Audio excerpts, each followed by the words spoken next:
evolutionary biologists at Johns Hopkins Medicine report they have combined PET scans of modern pigeons along with studies of dinosaur fossils to help answer an enduring question in biology.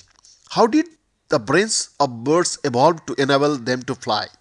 The answer, they say, appears to be an adaptive increase in the size of the cerebellum in some fossil vertebrates. The cerebellum is a brain region responsible for movement and motor control. The research findings are published in the January 31st issue of the Proceedings of the Royal Society B. Scientists have long thought that the cerebellum should be important in bird flight, but they lacked direct evidence. To pinpoint its value, the new research combined modern PET scan imaging data of ordinary pigeons with the fossil record, examining brain regions of birds during flight and brain cases of ancient dinosaurs. Powered flight among vertebrates is a rare event in evolutionary history, says Amy Blanoff, PhD Assistant Professor of Functional Anatomy and Evolution at the Johns Hopkins University School of Medicine and the first author on published research. In fact, Blanoff says just 3 groups of vertebrates or animals with the backbone evolved to fly: extinct pterosaurs, the terrors of the sky during the Mesozoic period which ended over 65 million years ago, bats and birds. The 3 species are not closely related on the evolutionary tree, and the key factors or factor that enabled flight in all 3 have remained unclear.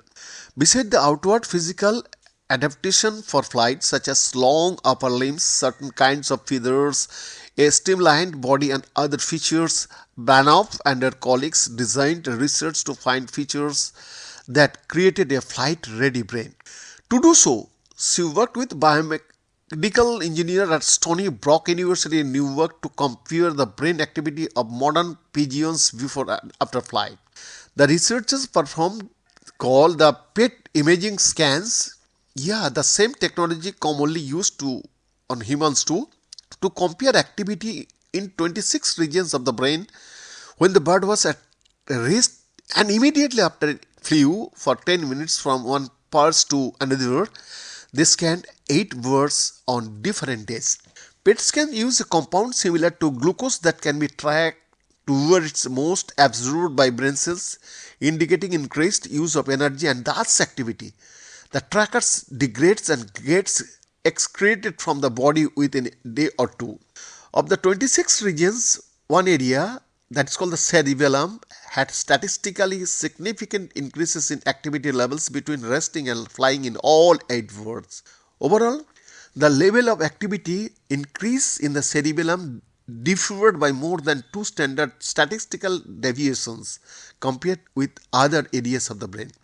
Then the researchers also detected increased brain activity in the so-called optic flow pathways, a network of brain cells that connect the retina in the eye to the cerebellum. These pathways processes movement across the visual field. Blanoff says their findings of activity increase in the cerebellum and optic flow pathways were not increasingly and necessarily surprising. The areas have been hypothesized to play a role in flight. What was new in their research was linking the cerebellum findings of flight enabled brains in modern birds to the fossil record that showed how the brain of bird-like dinosaurs began to develop brain condition for forward flight. Biendas.